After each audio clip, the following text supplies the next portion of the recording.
just like I was saying, I don't know why that couple, it's like everywhere I go, people they just dip in my Kool-Aid.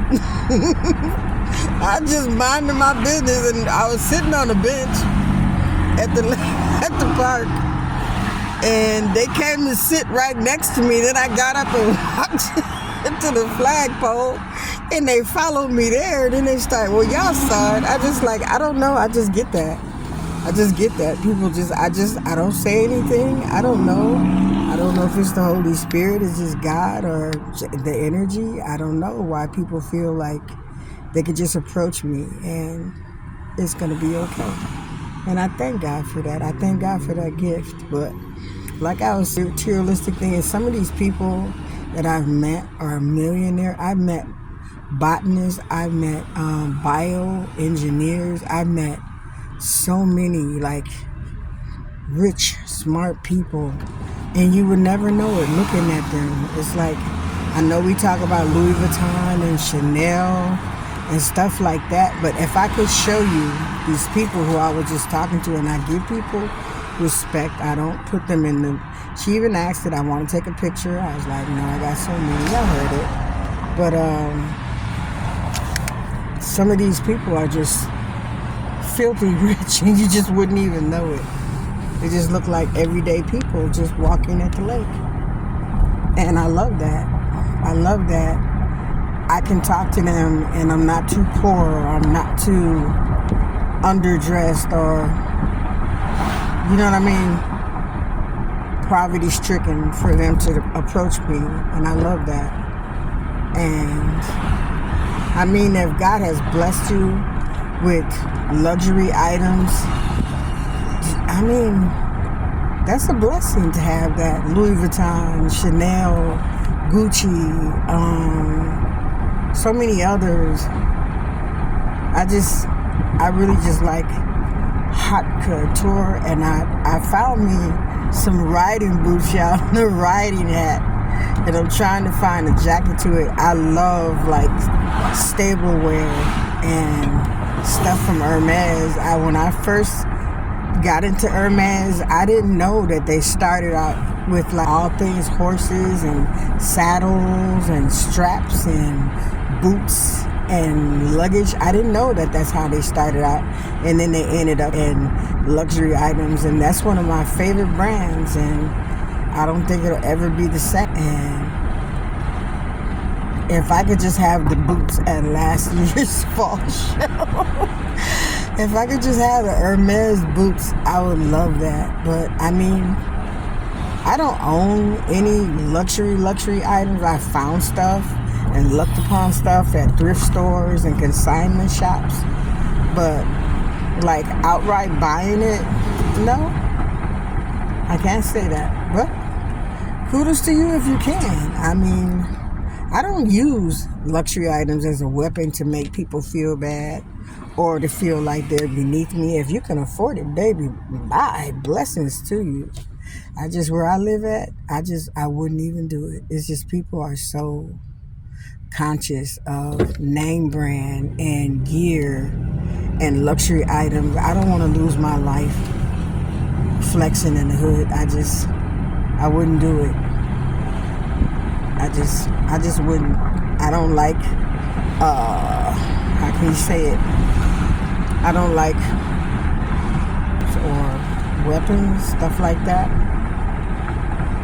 I like traditional weapons, but nothing like that. Things that I need to hunt and to fish, I like stuff like that. But I don't want to have to wear that on my person because of what I have or what I'm in possession of on my person in public. I don't want to have to protect myself with violence if somebody wants what I have. So most of the time I just wear things that are comfortable and durable and of good quality, a lot of leathers and linen and stuff like that, and cotton.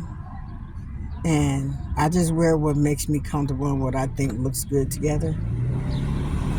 And that's enough for me. I mean, I would if I was rich and I had a chauffeur and I didn't have to drive. I could just hop in or hop out or hail a taxi in New York City, then I guess I would, you know what I mean? I wouldn't mind wearing luxury items or expensive items in public, but I'm just very leery of my surroundings. Like I'm in the River West area, and it's a lot of gentrification, but it was a time when all of this was minorities because they weren't allowed past 3rd Street, but that's another story for another day. And we can't fault these people for buying property that we just didn't value and just didn't upkeep it and just sold out to live on sugar. I never really liked the northwest side, like out there in the wild 100s, and that's where a lot of people wanted to be, like in the 80s, 90s, and 2000s.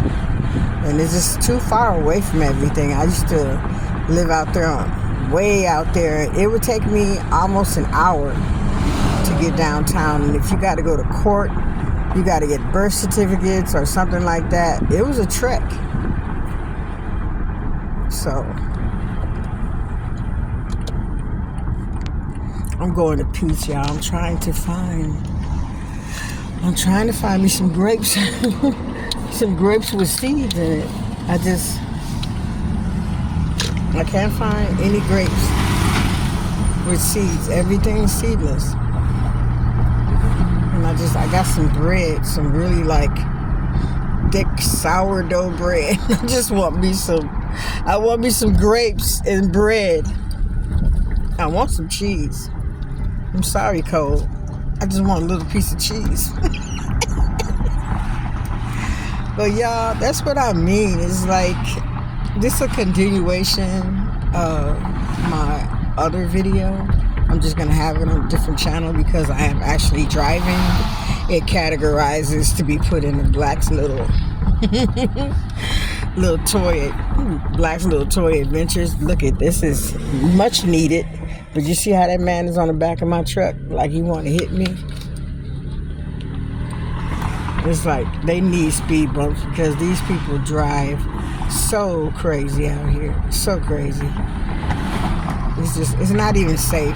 It's not safe to walk. I did a little street audit a couple of days ago for input, like bus shelters, push to walk buttons, and I noticed in the hood we don't have that option, but they knocked the poles down so often. They probably did have that function, but not anymore. We are on Haute and North Avenue right now. Like that little boy, I just really think he's too close to the corner, but God be with him. But they don't have the push walks, and like this, people don't understand. You see that green sign? That's an official sign on Center Street. Kids getting out. You see that? That's an official pedestrian sign. If somebody is trying to cross the street and you see these neon green signs, that's a $5 ticket. That means that you're supposed to stop if anybody's crossing the street.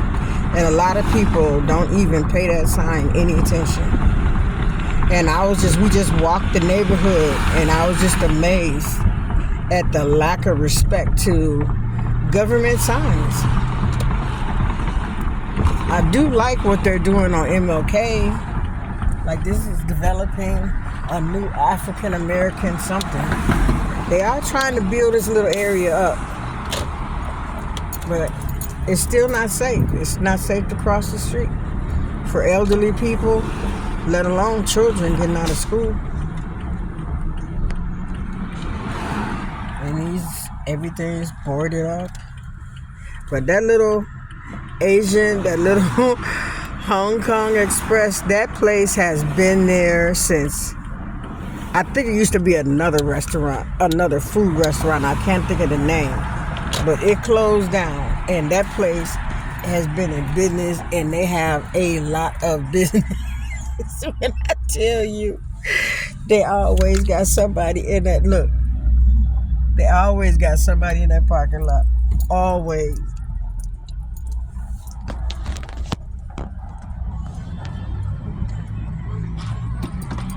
usually park up there, but it's late in the day, so I gotta get in where I fit in. And today we're on the hunt for grapes. But like I said, y'all, do you. And do what makes you happy. And don't try to be something you're not to impress somebody else. Work with the blessings that God gave you. Because if you take care of the blessings that God gave you, He'll give you the desires of your heart. But if He gives you something and you don't take care of it, how you going to get something better? Y'all do better. Stay safe. Hope you enjoy your Sabbath. I'm going to try. I hope they got some grapes. I love y'all. 3 6.